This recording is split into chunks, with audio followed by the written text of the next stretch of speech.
Hey guys, welcome back.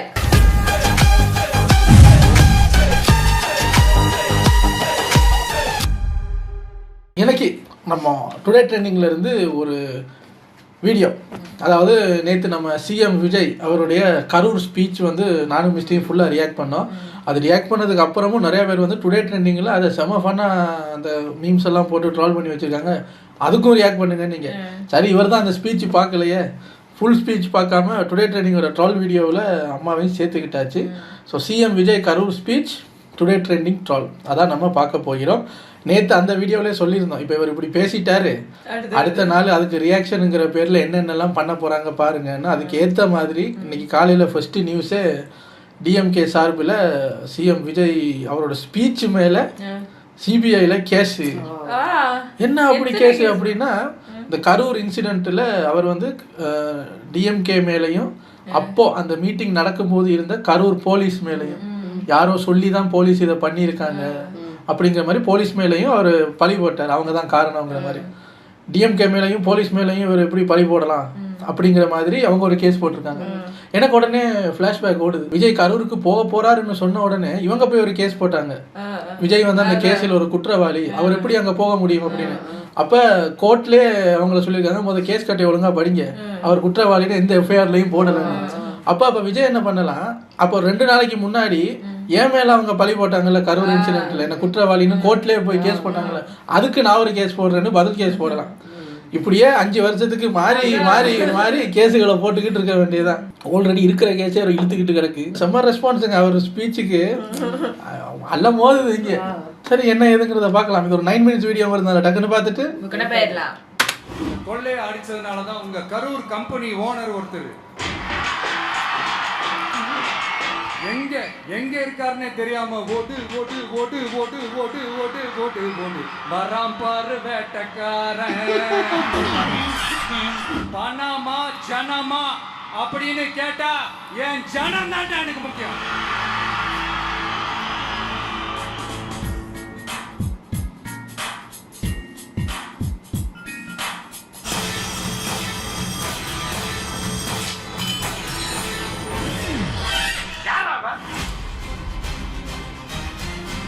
மனுஷனா தம்பி தம்பி கீழே இறங்குப்பா ப்ளீஸ். வேலை செய்யறவரும் தெரியாது. இந்த கார்டு வச்சிருந்தவங்களை மட்டும்தான் உள்ள விடுறாங்க. இப்ப எல்லாம் ரொம்ப ஸ்ட்ரிக்ட் பண்ணிட்டாரு. ஏங்க உள்ள பார்க்கும்போது சின்னதா தெரிஞ்சது, இவ்வளவு பெரிய கூடார அடிச்சு வச்சிருக்காங்க.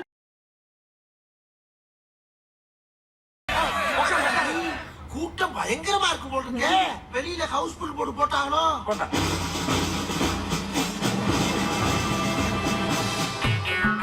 தம்பி வரிசையில் வாருங்கள்.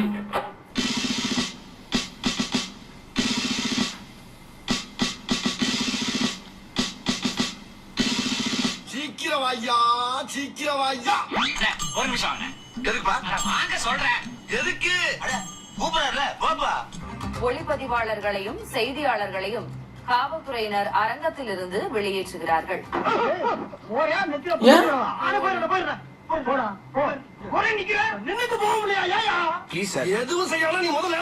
ஊடகங்களுக்கு அனுமதி மறுப்பு என்று சொல்லப்பட்டிருக்கிறது. ஆனா எல்லா சேனல்லையும் வந்துட்டு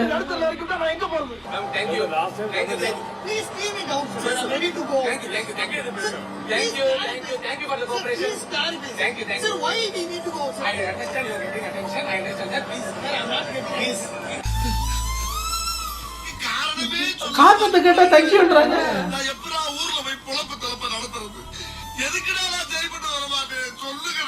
கரூரில் இன்று 32 பேருக்கு அரசு பணிக்கான ஆணைகளை முதலமைச்சர் விஜய் வழங்க இருக்கிறார். அது எப்படி பாக்குறது? என்ன கணக்கு 50,000? ஒரு மனிதாபிமான அடிப்படையில அரசு வேலை மனிதாபிமான அடிப்படையில அரசு பணி கொடுக்குற அது போய் எங்களுக்கு நீ அதை என்ன அது நீ நானும் பில் பண்ணி என்ன பிரச்சனை? அவர் தான் பில் பண்ணணும்.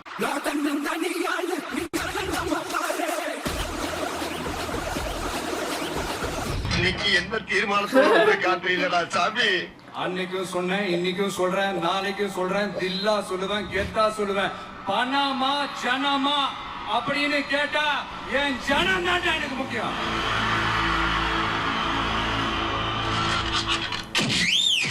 மக்களே, உங்களை விட எனக்கு இந்த காசு பணம் முக்கியமா என்ன? பணத்தை எதிர்பார்த்து நான் எதுவுமே செய்யறது இல்லைங்க. இவ்வளவு குறைகள் நம்ம மேல சொல்றாங்களே, இப்ப நான் சொன்ன மாதிரி அவங்களால ஓபனா சொல்ல முடியுமா? அந்த தில்லி இருக்கா, திராணி இருக்கா, ஒரு கிடையாது. அவரே பீ போட்டுக்கிட்டாரு.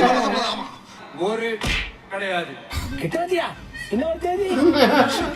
இது போன ஆரம்பிச்சு சொல்லாம போயிட்டாலே உங்ககிட்ட யாராவது லஞ்சம் ஏதாவது கேட்டாங்கன்னா கொடுக்க முடியாது சொல்லுங்க. நான் இருக்கேன் உங்களோட. அப்படியே யாராவது ஃபோர்ஸ் பண்ணாங்கன்னா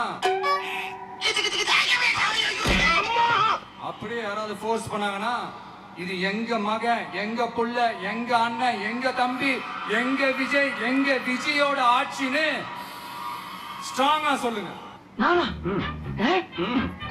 ரொம்ப சந்தோஷப்பா. நீ செய்யற ஒவ்வொரு காரியமும் பொக்குதே. நல்லா இருப்பேன். நான் இருக்கேன் உங்களோட.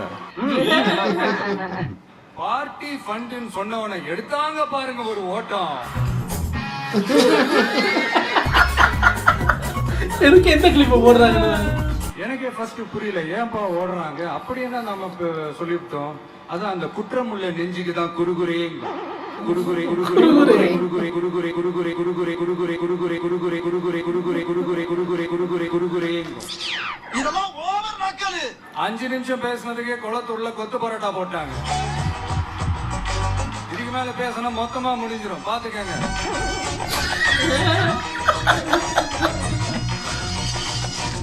நாம அரசியல் பேசினா விஜயெல்லாம் அரசியல் பேசலாமா அப்படிங்கிறது. சரிப்பா, நமக்கு எதுக்கு ஒம்பு, நம்ம பாட்டுக்கு நம்ம வேலையை பார்ப்போம், எதுக்கு அவங்கள பத்தி பேசிக்கிட்டு அப்படின்னு இருந்தா விஜய்க்கு அரசியலே பேச தெரியல அப்படிங்கிறது. வேணாம், எங்க கிட்ட வேணாம். அடிதடி அரசியல் எங்களுக்கு பண்ண தெரியும், ஆனா நாங்க காட்ட மாட்டோம், காட்ட தெரியாது எங்களுக்கு. அந்த பெரம்பலூர் போலீஸ் வந்து எங்களை அலர்ட் பண்ணாங்க, சரிங்க கூட்டம் கொஞ்சம் ஜாஸ்தியா இருக்கு வராதீங்க. அதே மாதிரி அந்த கரூர் போலீஸ் எங்களை அலர்ட் பண்ணிருக்கலாம்ல.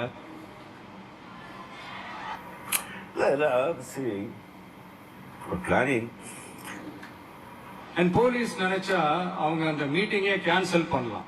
ஆனா அதையெல்லாம் எதுவுமே செய்யாம அந்த ஹைவேல இருந்து அந்த ஸ்பாட்டுக்கு போலீஸே எங்களை உள்ள கூட்டிட்டு வந்து விட்டு அந்த நாடகம்லாம் இருக்கு பாருங்க. அது எதுக்கு ஞாபகத்துக்கு என்ஜாய் பண்ணலாம். நீங்க ரொம்ப ஆமா கஷ்டம். நம்பிட்டேங்க, முழுசா நம்பிட்டேன்.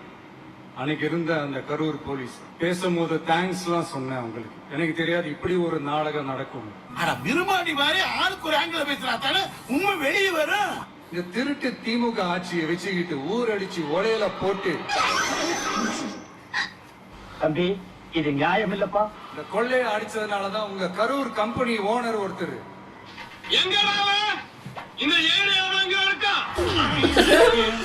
எங்க எங்க இருக்காருன்னே தெரியாம ஓட்டு ஓட்டு ஓட்டு ஓட்டு ஓட்டு ஓட்டு ஓட்டு ஓட்டு வரான் பாரு வேட்டக்காரன்.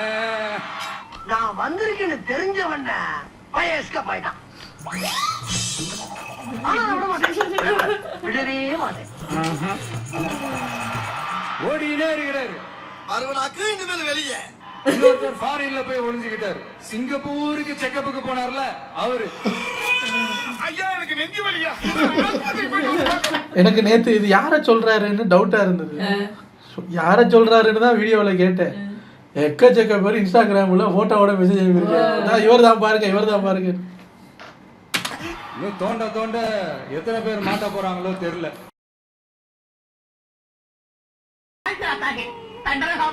ஒரு சின்ன பையன் என் பேரன் கேட்கறான், இவ்வளவுதான் இருக்கிறான், தாத்தா எங்க கட்சிக்கு வந்துட்டீங்களா மல்லங்கிறான்.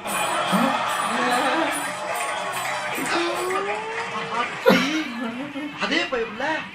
அதனாலதான் சொல்றேன், இனிமேல் தளபதி ஆட்சிதான் தமிழகத்தில, என்றுமே தளபதி ஆட்சிதான்.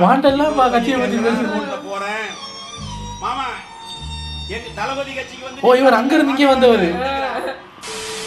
கரூர் நெரிசலில் இருந்த ஒரு குடும்பத்தினருக்கான அரசு பணி நியமன ஆணைகளை முதலமைச்சர் விஜய் வழங்கி வருகிறார். அவங்களுக்கு ஏதாச்சும் நம்ம கொடுக்கணும், காம்பன்சேட் பண்றதுக்காக நம்ம கவர்மெண்ட் ஜாப் கொடுத்துருக்காங்க.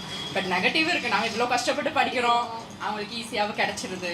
அப்ப சின்சியாரிட்டிக்கு சீனியாரிட்டிக்கு என்ன சார் மரியாதை? நாங்க இவ்வளவு டிகிரி படிச்சு நாங்க அங்க போய் பிளேஸ் ஆகுறது எங்களுக்கும் அவங்களுக்கும் டிஃபரன்ஸ் இருக்காது. சற்றே சிந்திக்கப்பட வேண்டிய விஷயம்தான். நடந்தது பிரச்சனை நடந்ததுக்கு அவர் அது சொல்யூஷனா கொடுத்தாரு. ஓகே, அப்போ இங்க இத்தனை 2-3 வருஷமா டிஎம்பிசி ப்ரிப்பேர் பண்றவங்க அவங்களுக்கு என்ன சொல்யூஷன்? நானும் தினமும் 3 வேளை குளிக்கிறேன், 6 வேளை பூஜை பண்றேன். 2-3 வருஷமா டிஎம்பிசி ப்ரிப்பேர் பண்றோம். அந்த அம்மா எனக்கு வரமும் தரல, வாழ்க்கையும் தரல, கடவுள நம்பர் எனக்கு ஒண்ணுமே தரல. கரூர்ல உங்களுக்கு ஒரு ஆங்கிள் இருக்கிறது நான் யோசிக்கிறேன். எப்படின்னா அவர் யோசிச்சுதானே இதை செஞ்சிருப்பாரு. நிறைய படிச்சிருக்காங்க தான், இல்லைன்னு சொல்லல. அதை விட இது குடும்பத்தை இழந்தவங்க வருத்தப்படுவாங்க இல்லையா, அவங்களுக்கு ஒரு ஏமாற்றம் தானே.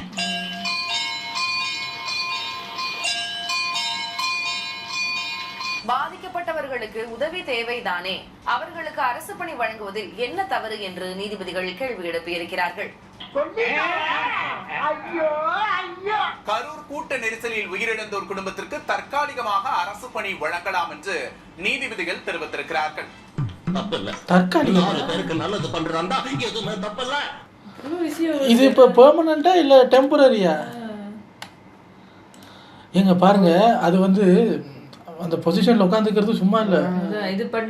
ஒரு சரி இவங்க இப்படி இவங்களுக்கு காம்பன்சேஷனுக்கு இப்படி பண்ணலாம் அப்படின்னு பார்த்தா அதுக்கு நம்ம மற்றதை யோசிக்கணும். அவங்க கேட்குற கேள்வி சரியாக தான் இருக்கு.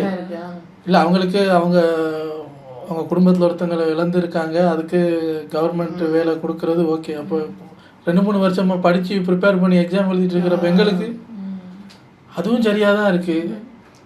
பாதி அதுலேயும் இதுலேயும் நடக்கும், அவங்களுக்கும் கிடைக்கும், அவங்களுக்கும் ஹெல்ப் தானே. இல்லை அதான் அப்போ சொல்கிறாங்க, அப்போ நாங்கள் கஷ்டப்பட்டு படித்து அங்கே போகிறதுல இப்போ அது என்ன அர்த்தம்? சற்று யோசிக்க வேண்டிய விஷயம். இதுக்கு என்ன பதில் சொல்கிறேன்னு எனக்கே தெரியல. இதில் இப்போ நம்ம அதானே அவங்களுக்குலாம் எதுக்கு கொடுத்தீங்க அப்படின்னு கேட்டால், கூட்ட நெரிசலில் இறந்தவங்களை பற்றி தப்பாக பேசிங்களான்னு அடிப்பீங்க. அவங்களுக்கு கொடுத்தது பாதிக்கப்பட்டவங்களுக்கு வேலையை கொடுத்தது ஈடாகாது தான். அப்படியுமே அது ஒரு உதவி தான். தெரியல என்ன ஏதுன்னு தெரியல. இதில் காயின் மாதிரி 2 சைடும் இருக்கு. அவங்கள கேட்டால் அவங்க ஒரு நியாயம் சொல்லுவாங்க, இவங்களை கேட்டால் இவங்க ஒரு நியாயம் சொல்கிறாங்க. இப்போ இந்த பிள்ளைகள் சொன்னது சரியாக தான் இருக்குது. ஆமாம், இந்த ஆங்கிளில் நான் யோசிக்கவே இல்லை. இப்படி ஒன்று இருக்கிறதே எனக்கு தெரியாது.